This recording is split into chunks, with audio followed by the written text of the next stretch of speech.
You are listening to the Built to Grow podcast. All right. Welcome back to the Built to Grow podcast. I am your host, Tim Lyons, in studio, joined as always by Randy Angston. What's up, fella? Via Zoom today. Yep. Special Zoom edition. We're bringing you a special guest all the way from Queensland, Australia. I want you to help me welcome Emmett from MyZone, one of the founding partners. How are you today, Emmett? I'm good, thanks, Tim, and g'day to you as well, Randy. Thank you for dialing me in. Yeah, got you locked in, man. A little technical difficulties earlier. I think I unplugged it and I lost you guys for a second, but this is the world we're in today, Zoom. Yeah. But me and Emmett go way back. Actually, Emmett, you were here at Pulse a long time ago. We had an event here. You came and spoke. And I've seen you several times at many of the conferences, and we had dinner in Chicago, which was amazing. Had some whiskey. I've seen that picture. Yeah, Randy, I got him drinking some Eagle Rare. I don't have any Eagle Rare. You can't see this, Emmett, but I got a cart full of booze next to me. This could be a problem next to me if we. Hey, it's 7 o'clock in the morning here, and I'm already eyeing it up. So Emmett and MyZone are one of our Growth Summit sponsors, and we're excited to have you guys there. I think Ron's going to be out, maybe not. I don't know. Yes, and Becca as well. Becca's coming out. So, guys, if you're coming to the Growth Summit, I know a lot of you are. Be sure to stop by and speak to the peeps over at MyZone. They got a lot of cool stuff to share. And you guys you've come out with just in the last few months with some big upgrades. But before we get to that, let's tell everybody, if you haven't heard about MyZone, which I'm sure if you haven't, you've been living under a rock at this point. Why don't you give everybody a quick breakdown on what MyZone is? Oh, geez, that's a lovely tee up. Thank you. I'll stop in about 25 minutes. If that's only joking. Yeah. Only joking. In 30 seconds flat, we're a wearable technology platform that's been designed specifically for the health and fitness industry. So even though there are Apple Watches and Fitbit and all these other wearable devices out there in the marketplace, there's no other wearable that's been designed with the club operator and his and her audience in mind. The reason we track heart rate is because it's an accurate measure of the effort that gym members put into exercise. The reason that we have the big telemetry display, the big colorful TV inside the gym, is to give real-time feedback. The reason we have a cloud with a smartphone app and leaderboards and status ranking is to provide a sense of progress and achievement.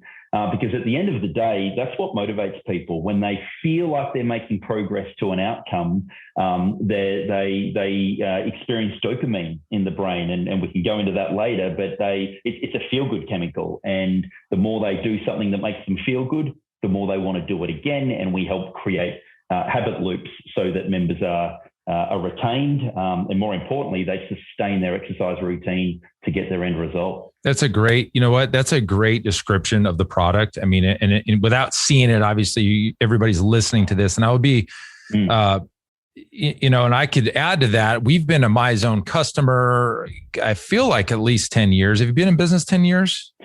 Well, funny you say that. We have just turned 10. It was URSA, which was March of 2011. Congratulations. 10 years. That's awesome. Congrats. Well, probably not 10 years, maybe 9 years. We've been using you since our last location. We bring it over, and to be honest with you, it absolutely changes the habits of the people that use it.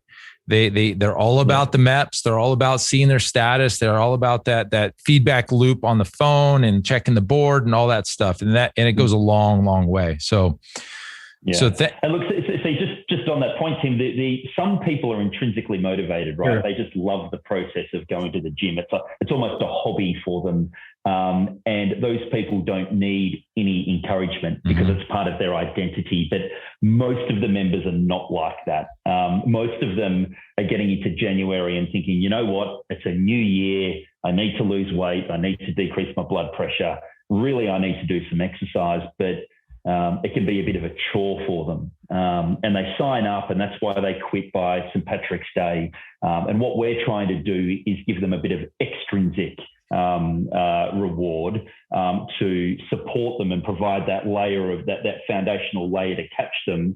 And at some point, it may become part of their lifestyle and they become intrinsically motivated and they move to another city and, oh my God, the first thing they do is join a gym because it's what they do. But until then, having something like MyZone to encourage them and give them those little wins along the way is key.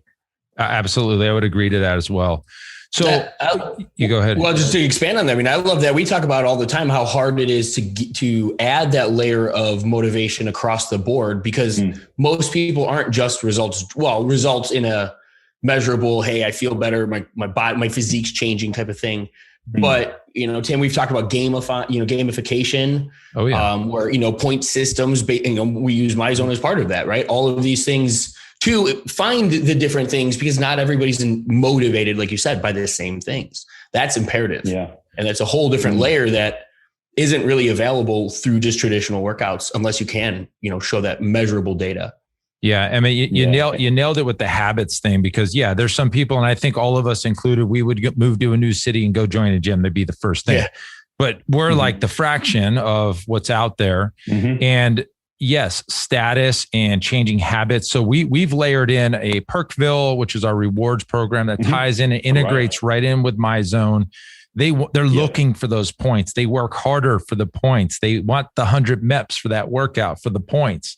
Yeah. And it all ties together, guys. So, I mean, if you look at life, right? I mean, look at karate. Karate is all about the different color belts. Yeah. Really simple gamification.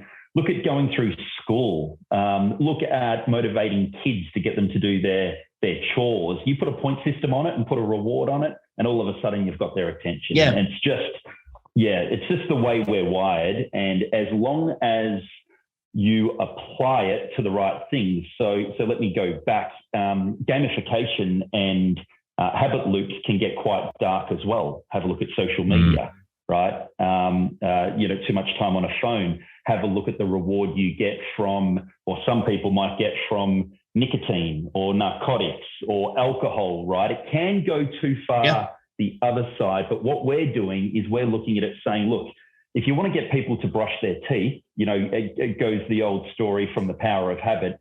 Don't educate them about dental hygiene. Put a little bit of citric acid in the toothpaste and create a tingling feeling. So when they brush their teeth, they feel like they've achieved something immediately after the behavior. That makes them feel good. The dopamine's released. The brain remembers that behavior feels good. So when the brain gets triggered again to brush teeth, there's a little squirt of dopamine that gives them an urge to do it again, and you create the habit of brushing your teeth. That's what we're trying to do with exercise. We're trying to create the tingle in the toothpaste with MyZone so that the members are motivated and have that urge to go and do it again. Yeah. And there's no question that was that all by design early in the game when you were creating the whole thing, or did that come later? Yeah, really, really good question, Tim. I'd like to say that it was a mastermind design, but very few businesses are, right? Yeah. When they get started, you scrap it to get it together.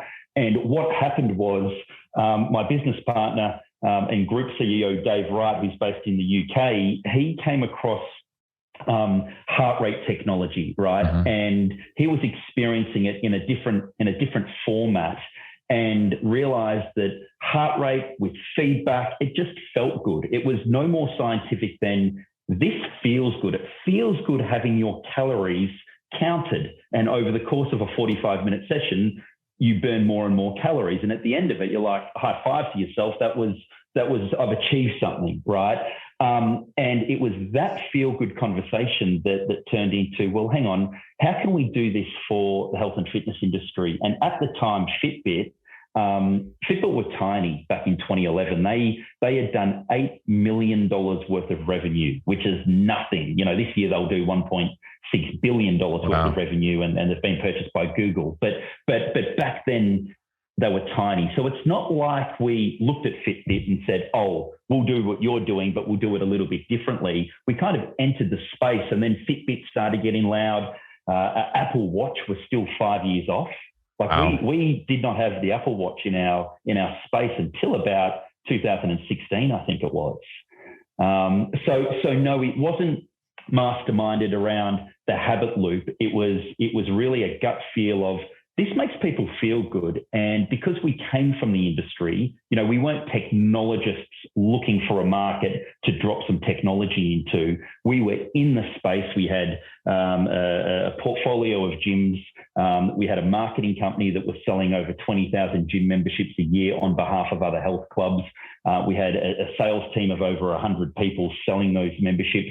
So we totally got the domain. We totally got why people joined, and we would sign them up on a gym membership. But then we saw all the attrition off the back end, and we realized that, they've got best intentions, but exercise becomes a chore very quickly. And so when that conversation came around, hey, how can we make them feel good and give them a sense of achievement? We didn't know that it was matching the science of habit formation. We just knew the shoe fit the foot. And then once we unpacked it, we worked out why. Yeah, that's great. Wow. Well, that's, I mean, it makes sense. Yeah, there's iterations along the way. And that's very interesting that 5 years after you entered the space, now Apple Watch, which has taken the world by storm again with the kind of the same technology with some other stuff. Let's talk about that for a second, because this is a thing right now. Obviously, technology, when my mom, who doesn't work out, is getting an Apple Watch, they've done something, right? They've gotten in there somewhere. And I guess my biggest question is, do you feel like technology eventually is going to replace the gym itself, where people can just go ahead and work out and get the feedback on their watch, work out at the park or at the house? Because, obviously with the transition everybody made last year, it's their, home gyms all took off. Where do you feel like this fits into the fitness space, like into the gym, like the brick and mortars of the world? Really good question. And to pick up on Apple, if you look at Apple, Google, and Amazon, right? And they are all big tech players in the fitness space. Apple with Apple Watch, and now also Apple Fitness Plus, right? They're not mucking around.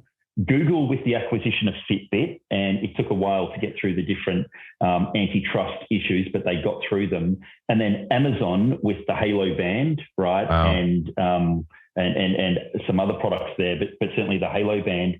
If you add the market cap of those three companies up, it equals the GDP of Japan, the country. And Japan is the third biggest economy in the world. Holy moly. So if you think your gym is competing with the 5 mile or the 3 mile radius, right, of gyms on the corners, well, that's not the case. And big tech is not necessarily coming in as a direct rival, but it is coming in as a substitute. And I know that you've had Rick on the show a number of times now. Rick Mayo and I both did the same course, right, where we learned about jobs to be done. And I know he's shared this jobs to be done theory far and wide. And, when you ask me that question, that's what comes to mind, because if you, and let me go back in time now. If you think of the first gymnasium, right, which were the ancient Greeks, right, they were working out during the day, and their history shows that the two drivers of those workouts was one for warrior fitness, which is functional fitness, and two for vanity, right? So all those years ago, it was functional fitness and vanity. Wow. And here we are in 2021. And guess what? We all want functional fitness, and we also want to look good naked, yes, right? Yes. And they're the two, they're the two drivers, and they will never go away. What has changed is the way that we go about it. And certainly technology now has the benefit of, look at Fitbit. I'll use Fitbit. Fitbit was a pedometer long before it was that device that went on your wrist.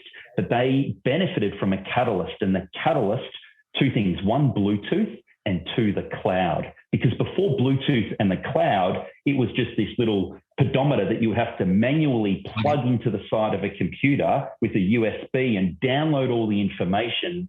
So much friction there that no one did it, right? As soon as it became automatic because of Bluetooth and the cloud, and it was all presented, boom, that was the catalyst for growth. And if you have a look at technology now with 5G coming in, Internet of Things, that technology framework has now enabled all these other products to do and to address the same job to be done of, hey, I want functional fitness. I want to be able to move and push and lift and play and do what I do.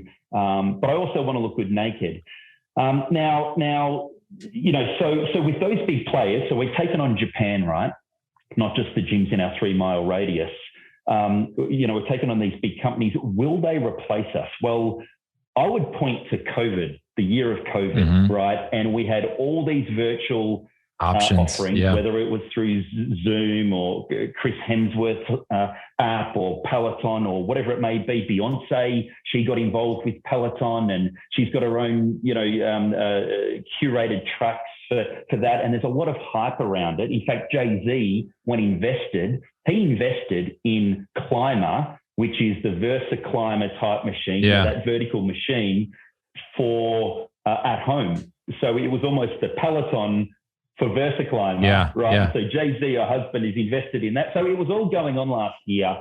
But talking to operators around the world, as soon as they open up their doors, there is this pent-up demand of real humans wanting to get back inside a real brick and mortar facility and give a real high five. And you know what? I'm sick of doing burpees and squats on my kitchen floor, which has got no suspension on it or no comfort on it, and I need to use it. There's no way I'm going to spend $60,000 or $460,000 on equipment at my house. Yep. But if you tap into the share economy, right, which is becoming a thing, guess what? That's what gyms are. They are. Gyms are the share economy. Come back into the gym. We'll share this $150,000 worth of equipment. Plus we'll have instruction. Plus we'll have community. Plus we'll have real high fives. So I'll land the plane on saying that technology will absolutely be additive to the experience for sure, but I don't think it will replace going to the gym at all. Yeah, I would agree, because I mean, when we speak to the client experience, it's a hell of a lot more than a workout. You know what I mean? And I think that technology might replace aspects of it. I mean, there's gyms that exist. I mean, we've worked with them, in the past, Tim, that essentially wanted to replace the trainer with technology. You know what I mean? Right. And like, same thing. You're just replacing one of the cogs in a program or an experience. But I think, to Emmett's point, technology has just as much capability of enhancing the experience walking through, into a brick and mortar, as it does pulling, the few percentage of people that would rather get those cogs from an app or some sense of tech and do it on their own. And Randy, I was on a call just yesterday. I sit on the on IHRSA's Industry Partner Council. So what that is a board of vendors, right? So the vendors are represented to IHRSA because they never were. And since last year when IHRSA was discontinued, the show, this was an initiative that they rolled out. Anyway, I was on that call, and there's also another group called the Global Health and Fitness Alliance that I sit on. And what we're talking about is coming up with some research to prove to government organizations and the like that gyms are essential. Thank God. That is a lesson that we've learned. And if you look at gyms, and what we're calling this task force is the gym efficacy task force, right? And so we want to be able to sit there and say, yes, exercise is good, but we don't need to prove that exercise is good. There are so many studies out there proving that exercise leads to good things. What we need to prove is that gyms are good. And gyms have an orchestra of activity, to your point, Randy, an orchestra of activity that mixes together, that includes prescription and support and guidance and equipment and location and convenience and cleanliness and all these different activities that are going on to produce the outcome. And we need to prove that is what drives behavior that gets the community to exercise, and it's the exercise that then leads to lower risk of COVID. That's great, and many other things. Well, this exact topic, and I didn't realize you guys were down the road already doing this. This was like us all looking at each other, like, where's our representation at bars and restaurants, and these places have these, I guess, not council, but they have like liaisons or whatever up in the government agencies, and they're talking on their behalf. And they ended up like, I don't know about in Australia, but in the US, there was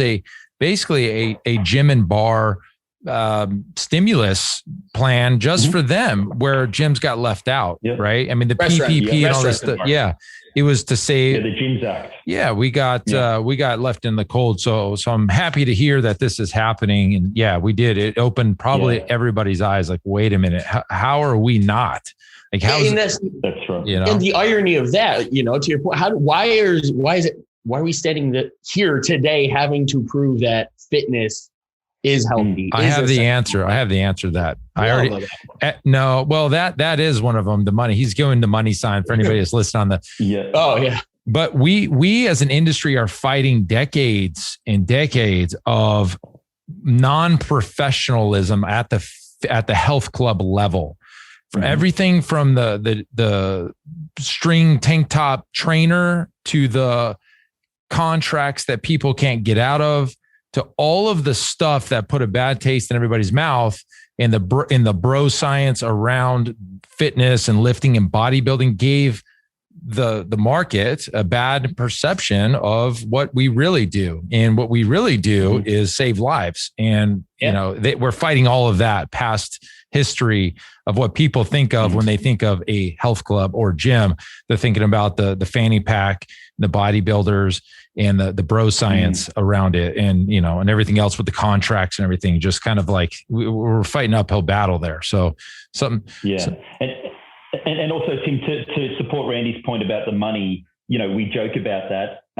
Absolutely, it's about the money. And the other task force, so I'm on the one that's about the efficacy, right? So the effectiveness of going to the gym versus working out by yourself, right? That's what I'm on. The other one is around the economic impact, right? We need to prove that there is a positive economic impact from our industry. And that's not only decreased healthcare costs, that's also the people that we employ and the taxes that they pay and the multiplier effect of that.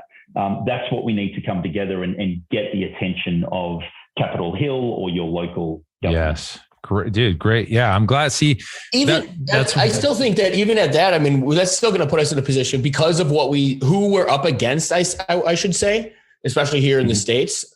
That's bringing a very ethical battle to a very shady fight, if that makes sense, right? The pockets of the person we're up against are a hell of a lot deeper. And I personally, I mean, I think that's part of the reason why we haven't seen more representation in, in our government, I guess, because health doesn't pay. Health doesn't pay the bills. No, it doesn't. Exactly. Right. I pay immediately. Well, true. No, and I'm not saying personally, and we understand that being in this position, but from those, you know, making these decisions, right, it makes a lot more sense for me to be feeding something where I can create somebody who's going to be dependent on pills for the next, you know, I'd spend $1,200 on medication every single month. That's reoccurring revenue in a business model. It's really hard to talk, economic impact against somebody who ethically, they just don't have the same standards, I guess. Yeah. And look, just, you know, while we're talking about that, this month is, let me get this right. I think it's Fitness Month or Health and Fitness Month. Is it? Okay. And my one of my business partners, Mike Levesque, sits on the PPA, which is the physical, the PPA, Physical Something Association. They've just changed their name. It used to be the NCPPA. Anyway, he sits on this group, and he's running we as a team are running a MyZone MEP challenge with congressmen and their staff on Capitol Hill throughout the month of May. Very cool. Which is really cool. That is cool. Yeah. So we've got them with the new switch device that we launched about 2 weeks ago that switches between the chest and the wrist. We've donated all of them. We've got ourselves on congressmen and congresswomen, and we've got them running a MEP challenge. Beautiful. And benefiting from gamification, and we're trying to get as many of them as possible to exceed the World Health Organization guidelines in physical activity, which is 150 minutes of moderate or 75 minutes of vigorous activity, which in our language at MyZone is 150 minutes of the cool colors or 75 minutes of the hot colors of yellow and red. And if we can show them that participating in exercise and being gamified and jumping the hurdle can be fun, then maybe we can get top of mind. I love it. That's good stuff. So let's talk about the switch for a second. There was this big marketing push from your company that pushed it out.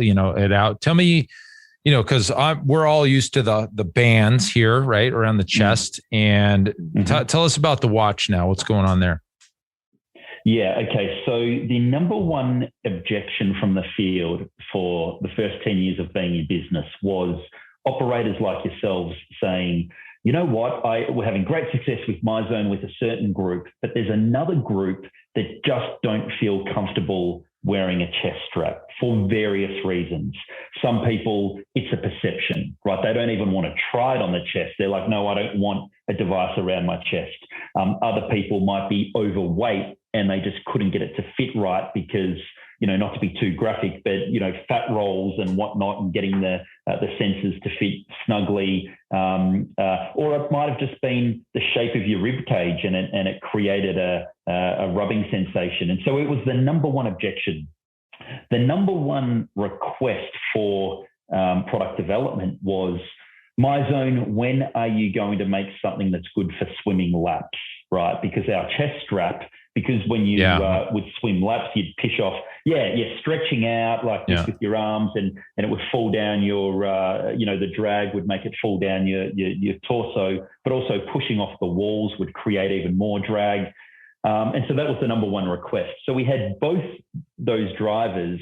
And what we didn't want to do was we didn't want to say, okay, we've got a new product and it goes on the wrist, because the problem with the wrist, like we've said for a decade now, is that it's far less accurate when you're doing non-rhythmical activity. It's accurate when you go jogging because the optical blood flow measurement can pump that data into an algorithm, and the algorithm can be fairly accurate in estimating or predicting what your heart rate is, also for riding a bike or going for a hike or whatever it may be. But as soon as you're non-rhythmical, right, or you're clenching your fist, so think about picking up a kettlebell and swinging it and then doing burpees and then doing plyo box jumps and whatnot, it's very hard to get an accurate measure. And so what we did was we conceptualized a device that you could switch from your chest to your wrist or your upper arm. The reason we have your upper arm, which is about, really the rule is within an inch of your elbow either side. You can go there as well. So there are 3 locations. The reason we've done that is that you, the user, can pick the best location. So if you're doing functional training, chest is best, and it always will be, because the sensors are right up against the heart, listening to the actual heart rate. But if you're swimming laps, guess what? Go to the wrist. If you're going for a hike on Sunday, or even just a bike ride with the kids, and you're about to run out and get on the mountain bike and they're getting their bikes, and you ordinarily might not grab your MyZone belt, now you'll be more encouraged to get the device to put it on your wrist, because it's really easy and it's a moderate workout. We've got people on social media coming back saying, this is great. I'm earning so many more MEPs now. When I wash the car, I just put the little wrist device on and I start washing the car and I earn myself some MEPs. So that's why we did it. We tried to be inclusive with the product development and bring more people into the tent. And also for those that are under the tent already, help them record more MEPs than they are at the moment. So just to get this right, you would wear one or the other, or you technically wear them both at the same time, or no? Good question. No, you choose. Okay. It is one or the other. It is chest.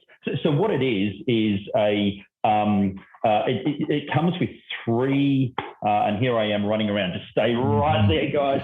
I'm running off on screen, which is a no-no in TV. Yeah, we're there. Of course, this is an empty box, so we won't worry about it. But we'll send the image out on social. But it's a black module, right, which is smaller than the one that you're used to. Okay. Right, so it's about half the size, and it will clip on your chest strap. But it also comes with a wrist strap, which is much smaller than the chest strap. You can unclip it from that, right, and not even use it on your chest. Clip it onto your wrist. Or the third one will clip on to a medium-sized band that would go on the upper arm. Got it. So there are 3 straps, and you pick based on what you're doing. You're just taking the module thing off and relocating it, but it's the same module. Got it. That's right. And why operators like it is because now when they're selling MyZone to their members, they can overcome that objection of, oh, I don't want to, wear a chest strap. Yep. It's like, you know what, this one will fit anywhere. And then that member will start wearing it on her wrist, for example. Yep. And then she comes into small group training and it's like, you know what, why don't you just try it on the chest? You've already purchased it. Yeah. So you're not objecting to the purchase. Just give it a try on the chest. Sure. And you know, and I know that the MyZone strap's actually comfortable. It's like wearing sunglasses or a cap or a pair of shoes. You just get used to it after a while. Sure, you do. Yep. It's just the perception that it might be uncomfortable. Yeah, exactly. So, well, very cool. Let me bring up this. This has been a little bit of a contention, and I think other gyms may feel this. So I might as well bring it up to the man, and I'd love to hear your answer on this. We have different styles of training here. I mean, in a lot of gyms, right? We have the metabolic conditioning style, which is maybe done in a large group, call it boot camp, call it team training. Then we've got our semi-private, which is strength training, a lot slower paced, a lot of rest periods, but we're lifting, and heart rate is different and on purposely different between the two styles of training. In the past, we've had coaches, and I won't name names here, but also comes from other gyms like, well, it doesn't make sense for our clients to be wearing the MyZone when we're doing semi-private, and they only, think it's worthwhile for the metabolic conditioning. I would love to hear your take on that, because that's driven some lower adoption because we've moved really heavy into semi-private, and we don't want our clients up in the red and yellow zone all the time. We want them, at a moderate heart rate, and versus where we're in our boot camps, we do want to try to push the envelope a little bit. What's your take there? Yeah, very good question. So, typically there's two sides to working out, as you've alluded to, cardio and resistance, right? Yep. And they're two very different things.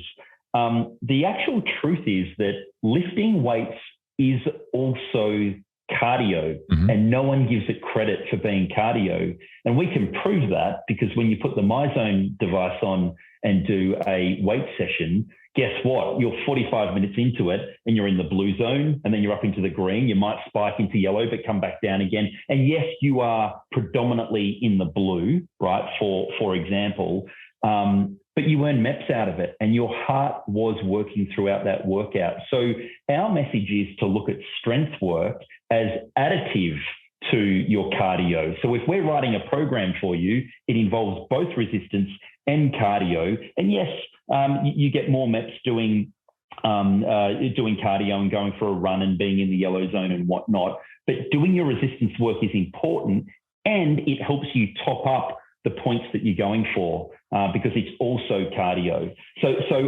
reframing it so it's additive and not deductive is the first thing. The other thing is if you're making a pivot at your club to say, hey, it's less about Metcon now, that fad sort of came and went. Now we're sort of moving into this small group training with a lot more resistance work, then rather than having MEP challenges where it's about getting the most amount of MEPs, control, it's like a commission structure, just control what you're doing. So it might be that you say, hey, we just want you to earn 1,300 MEPs per month, right? We don't want you earning 3,000. We just want you earning 1,300. And we're going to get that 1,300 by a little bit of resistance, a little bit of cardio, and a little bit of homework. On the weekend, we want you to go for that hour-long bike ride or that 45-minute jog or whatever it may be. And as long as you jump the hurdle every month, then that's a win as far as we're concerned. And guess what? Doing resistance work will get you points as well. And then start rewarding longevity. So our status ranking at MyZone, as you probably know, is about stringing 1,300 MEPs back to back to back to back to back and making it consecutive. 1 month in a row is iron, 3 months in a row is bronze, 6 months is silver, so on and so forth. Gold is 12 months. And if you drop a month and you do not earn 1,300 MEPs, then you get punished for that and you fall back. In your case, that might be the focus now. Let's not shoot for the stars in terms of height. Let's shoot for length and meet your quota every month. Yeah, I like that take on it. Yeah, I mean, as he was explaining that to me, I took it as the technology itself is, the data is what's important. You know what I mean? So just as much as shooting for that red in a workout, in a boot camp, we should emphasize the fact that we want to be in the blue throughout most of that semi-private, so that we're not pushing MedCon when we don't want to push MedCon, and we're focusing on, because all we got to do is change the target of what our client's goal is, and then they'll be working towards that. You know what I mean? It's the reframing of total, burn over time, highest. If once you reframe that, the rest of the is stringing in and out. Yeah, I like the longevity. Instead of going high, go long. And then this is the other thing that has happened, and we've had these clients that latch on and they won't let go to thinking more is better, when we all know we need to have rest days and things like that. In fact, we had a challenge. It's been over a year ago. Like this happened where we put the challenges up on the board, and they had like to go through these. It was called The Amazing Race. I remember this. It was The Amazing Race. We had a map of the world, and each, you had teams. It was awesome. MEPs were involved, and then you'd have to go to like Australia and do like, whatever, pull the alligator out of the swamp. And we had to pull sleds, and it was a blast. But it's crocodile. But anyway, we'll move. That's on. Right, crocodile. My Croc Dundee. But what happened was we would have clients that because we're a 24-hour gym, and we would see them in here at 10 at night and doing these things, and they were killing themselves because they're very competitive. And then, the MEPs were part of it. So they're trying to go and beat everybody. And they ended up kind of like burning out. Obviously it's going to happen. Yeah. Again, I'm guessing your response here would be communication, obviously, but have you heard this before where people are maybe working too hard because of the MEPs? Yeah, it was, I still remember a challenge way back in 2012 or 13 at Chelsea Piers in Manhattan. And there were two females, both of them high achieving women, right? One of them an investment banker, the other one a lawyer. And it was a 2-horse race. So there were 2,000 people in the challenge, and it turned into a 2-horse race within a week, right? And these ladies were taking Swiss balls home, Pilates balls, and sitting on them whilst typing throughout the day, right, at their office to keep their heart rate up in the gray zone, like the as in the 50s, or the blue zone in the 60s, just to get more MEPs. And that's not healthy, of course. And so our best practices are to turn around, and it's the way you design the challenge itself. So challenges that work really well are where you say, hey, look, for every 100 MEPs that you earn, you get 1 ticket into the raffle, right? And you can earn up to 50 tickets into this raffle, right? So that would imply 5,000 MEPs, right? So 1 ticket per 100 times 50, 5,000. And then, after that, no, you can't go on and earn 6,000, 7,000, 8,000 MEPs and get more tickets into the raffle. And what I like about that model is that it's, again, very inclusive. Like I said earlier, you've got Mrs. Jones, who's a new beginner, and 1,300 MEPs to her is she's just not used to it, but she can earn 500, 600, 700 and still get some tickets into the raffle. But her son, who's been working out at the gym for 5 years now, he can go on and earn 3,000 MEPs and earn 30 tickets into the raffle. And he's rewarded because he's got more raffle tickets, but he doesn't necessarily win the prize. That's great. Yeah, very cool. And it keeps everyone engaged. Yeah. Very cool. What you've done here, Emmett, with the habits and the gamification, it's at the gym level, you're not seeing it other than maybe you, and I'm sure there's more out there, but I don't really look too hard to be honest. You probably know who competitors are. I know Orange Theory's got this their whole business plan is around the heart rate, and I'm sure they've got something. I don't know what they're using, but they do their own, and they see what they're doing. Just very quickly, they do splat points, right? So they have their own system. They source it from China and whatnot. They needed to do that, and they reward just the orange zone, right? Orange Theory, and I'll misquote here, but I think it's between 82 and 87%, or something like that. I'm making it up, but it's something like that. A little window And that's where you get points. You don't get points below it, and you don't get points above it. Okay. And so it's not inclusive of small group training and resistance, for example. It's not inclusive of going for that bike ride with the kids when you're in the blue zone, just cruising along, but it's a 2-hour bike ride to have a picnic and whatnot. It's not inclusive of washing the car. It's not inclusive of doing steady state cardio on the cross trainer. Why? Because they're selling Orange Theory. They're selling Metcon. Yes. Very good. Yeah. Well, great. I mean, what's next for you guys? You did the switch, which was a big deal. Is there anything else coming up that we should be aware of?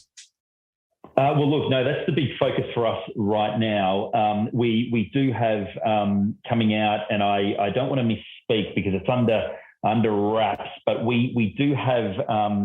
I'm going to say in the next 60 to 90 days, an announcement around virtual content with our MZ Remote Plus. And so that is virtual content for working out at home that we're pumping into the smartphone app so that your members, if they're at home, can go to the library, go to the schedule and book a time, because they are scheduled on the hour every hour. 24 hours a day, and they can sit there and say, look, I can't get to the gym today, but I can squeeze in a 30-minute session at home, and it might be a yoga-based one, or it might be a functional training-based one, and they can select it, book in, and supplement their workout regime with that. So watch this space. It's not designed to replace group exercise. It's designed to help members with their frequency, because we know that frequency is a driver of retention, right? Yes. That's a strongly correlated. And ideally, they would come to the gym and they would check in and they would get a visit. But sometimes, because life gets in the way, they run out of time. And in that case, they have to cancel their workout. But now, since COVID, everyone's used to working out at home. Now, through the MyZone app, they will have an option to say, you know what, I'll get in a cheeky workout at home. It will supplement what I'm doing, and it's essentially another visit. As we know, more visits leads to more retention. So we'll be announcing that shortly. Okay, so I apologize because I don't know the answer to this. When somebody can general population buy MyZone not through a gym? Yes, you can go to our website. Okay. You can go to our website, you can purchase a device, and you can become a part of the corporate account. Okay. Yeah. Because I remember when we first bought it, it was very cool because they would come back to the gym to upload their content. Remember this? And it was kind of like this, getting people back into the gym, even when they went on a hike over the weekend. Now they're uploading their MEPs and everything. That's not the case anymore, right? That's not happening. Well, no, because they can upload it. In about 2016, we bought in Bluetooth, so you could upload it through your phone, because Bluetooth just became so common that we needed to go there. But before that, no, it was about coming back into the gym. But let me hit on that point, Tim. What we're not doing is we're not offering MZ Remote Plus to everyone. It's up to the operator to switch it on. Got it. So if the operator wants to hybridize, right, and offer some digital solution to complement their brick and mortar, they can turn around to MyZone and they can upgrade to that. And they can have that offering throughout. And then we can turn monetize that on our end, right? Like with a monthly fee. That's right. Oh, well, that's exactly right. Okay, that's good. I mean, okay, very cool. Yeah, I was just trying to. Yeah, we're not going out across the top and jumping in front of you. No, not at all. It would be your call. Very cool. Very cool. Yeah, I mean, you got to go there because look what else is out there. I mean, you mentioned Amazon. And I think this was on Amazon. I'm flipping through looking for movies with my daughter, and I look on the bottom for like 99 cents. You can buy a workout on Amazon Prime. I was like, what the hell is going on? It's That's right. So you've got that. You got everything else from the online trainers and the Pelotons of the world and the beach bodies of the world. Now Amazon's there with that. MyZone, you're here with it. But on top of that, all of that, and we should do a whole nother podcast about this, but you've got apps like 75 Hard, which is taking the world by storm. That's a $4.99 app that's a whole challenge. That's another competitor to the brick and mortar. As if it wasn't hard enough, we've got all of this on top of it. But I like, sorry to interrupt there, Tim. I actually look at it and think that a lot of this will be a feeder to what we do, right? As in, one of the reasons people don't come into the gym is physique anxiety, right? They don't think they look, it's that classic comment of, I'll join the gym, I just need to lose 10 pounds. I've heard it. Yeah, I've heard that. Yeah. So there's physique anxiety. Then there's athletic anxiety, which means, oh my God, I would not know what to do if I walked up to one of those machines or one of these kettlebells. I just wouldn't even know what to do with it. So that anxiety is keeping them out of our gyms. But if we can get them doing some body weight exercises through the Chris Hemsworth app or through Fitbit or whoever, Daily Burn, you name it, if they can start doing some push-ups and some mountain climbers and all of a sudden they're doing some burpees and some high knees, they start feeling more comfortable with the premise. And guess what? Then they get bored of doing it in the kitchen. Yep. Then they want some variety. Then they want some real leadership. So I see digital as being a real feeder.